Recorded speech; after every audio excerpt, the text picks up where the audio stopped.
Исәнмесез? Эфирдә яңалыклар вакыты, студияда Лина Хәсәншина.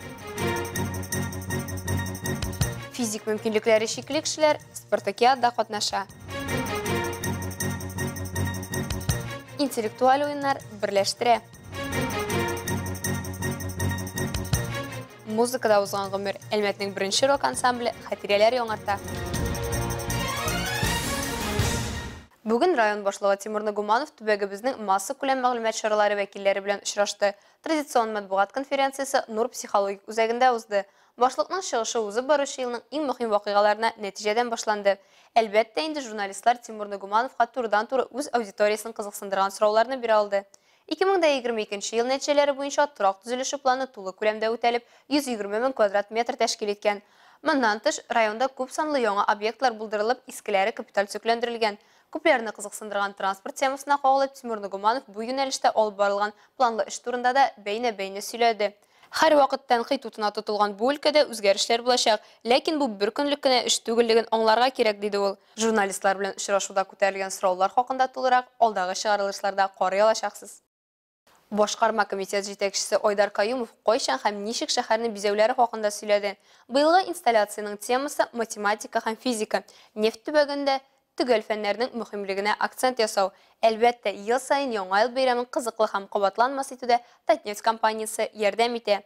Быел бизәү әйберләре сатып алынмый. Шәһәрне бизәү концепциясе узган елга белән туры килә. Яңа локацияләр өстәлми, ләкин объектларның матурлыгына зыян китерми. Ул быел бәйрәм салютсыз узачагын да искәртте.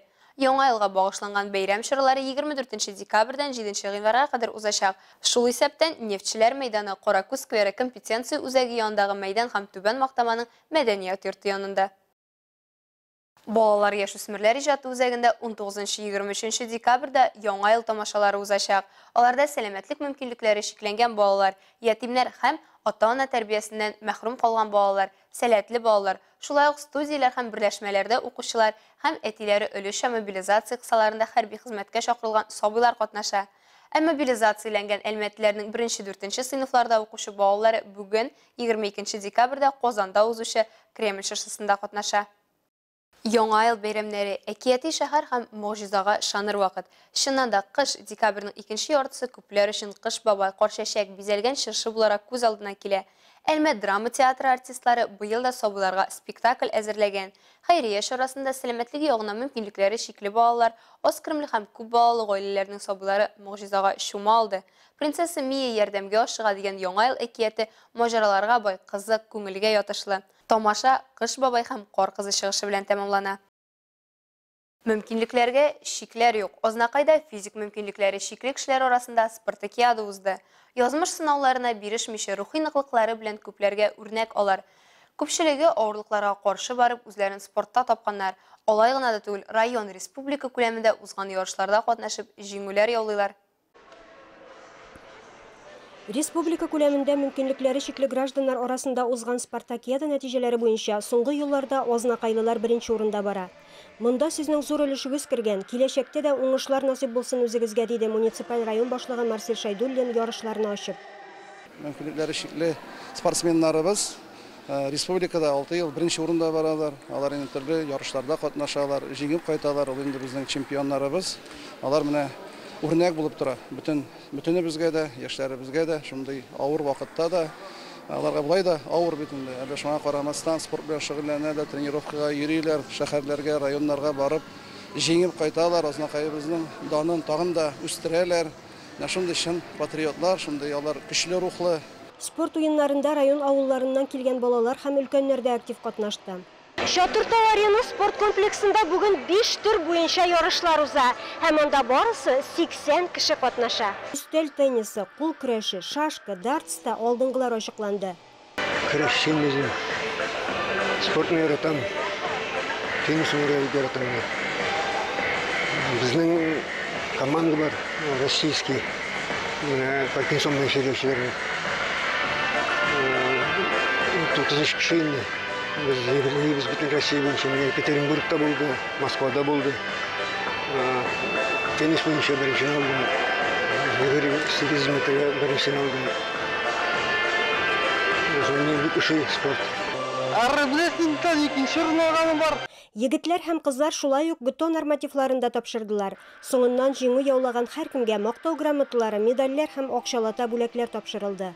Илмира Шарифуллина, Рөстәм Әкбаров, Яңалыклар вакыты, Луч, Әлмәт телекомпаниясе. Кыш бабай һәм кар кызыннан котлауларны карате яратучыларда иштә һәм спорт бәйрәмендә кәеф күтәрә алды. 18 декабрьдә Дом карате спорт комплексында кыш бабай бүләкләренә Киокусинкай буенча традицион ярышлар узды. Әлмәт районының ачык беренчелегендә Күмәтәй бүлегендә 100дән артык спортчы катнашты. 7-13 яшьлек Әлмәт, Казан, Баулы шәһәрләренең спортчылары 8 клуб данын яклады. Татарстан Республикасы спорт министрлыгы тарафыннан разряд китапчыклары һәм значокларын алучылар булды. Барлык ярышта катнашкан спортчылар истәлекле бүләкләр алды. Шахмат уеннарын популярлаштыру максатыннан Ознакайда җитди эш алып барыла. Узган ял көндә оештырылган шахмат турниры тиз уйнала торган булуы белән аерылып торды. Шахмат зирәкләр уены диләр. Чыннан да спортның бу төре кешедә интеллект, уйлау сәләтен үстерә. Аны өлкәннәр дә, балалар да бик яратып уйный. Шәһәрнең 4-нче лицейында узган турнирда да шахмат сөючеләр шактый җыелган иде. Аның максаты районда шахматны популярлаштыру, уйнау осталыгын арттыру, иң көчле спортчыларны билгеләү. Бүгенге ярышларда барысы 27 кеше катнаша. Булар ир-атлар, хатын-кызлар, ветераннар, балалар. Моңа кадәр бездә ярышлар укучылар арасында гына уза иде. Алга таба ярышларда өлкән буын вәкилләрен дә көтеп калабыз. Турнирда җиңүгә ирешкәннәр 2023 елда республика күләмендә уза торган шахмат чемпионатында катнашачаклар. Турнир FIDE шахмат уеннары тәртибендә Швейцария системасы буенча үткәрелде. Һәрбер уен 10 минут эчендә узып, җиңүчеләр билгеләнде. Мондый форматта шахмат буенча турнир Ознакайда әле беренче тапкыр уздырыла.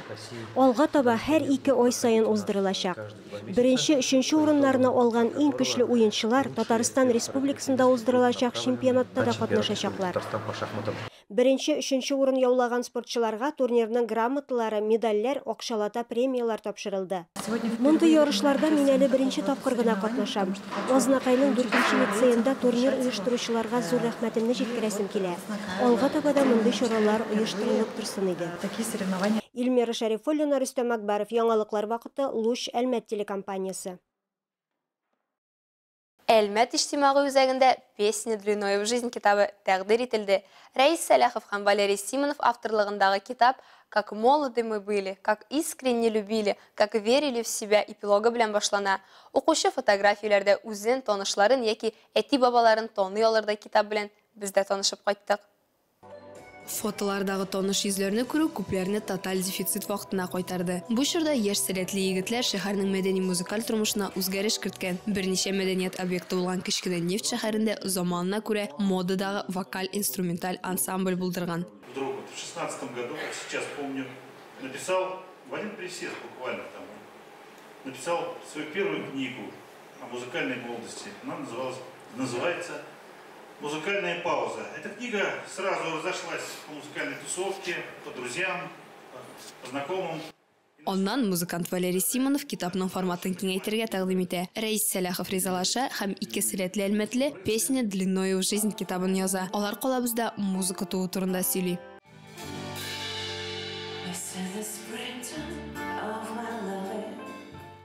Китапның икенче өлеше иң зуры. Аны укып 70нче еллардан бүгенгәчә булган Әлмәт коллективлары белән танышып була. Шулай ук ул вакытта рок, блюз кебек безнең мәдәнияткә таныш булмаган төрле музыка стильләре турында мәгълүмат алып була. «Песни длиной в жизнь» китабын тәкъдир итү 70-80 елларга кайтаручы җырлар белән үрелеп барды. Ә китапны нәшер итү Татнефть хәйрия фонды һәм Татнефть компаниясе ярдәме белән мөмкин булды. Калабызда рок барлыкка килүнең башында торган кешеләр, беренчеләрдән булып ярты гасыр элек кулга гитара алган һәм барабан каккан музыкантлар. Әлмәт иҗтимагый үзәгенә җыелган рокка битараф булмаган һәркем квартирник форматында узган чарадан ләззәт алды. Әлегә шулар, мин Лина Хәсәншина һәм монтаж операторы Динара Гайнутдинова сезнең белән сау булашабыз. Исән-имин булыгыз.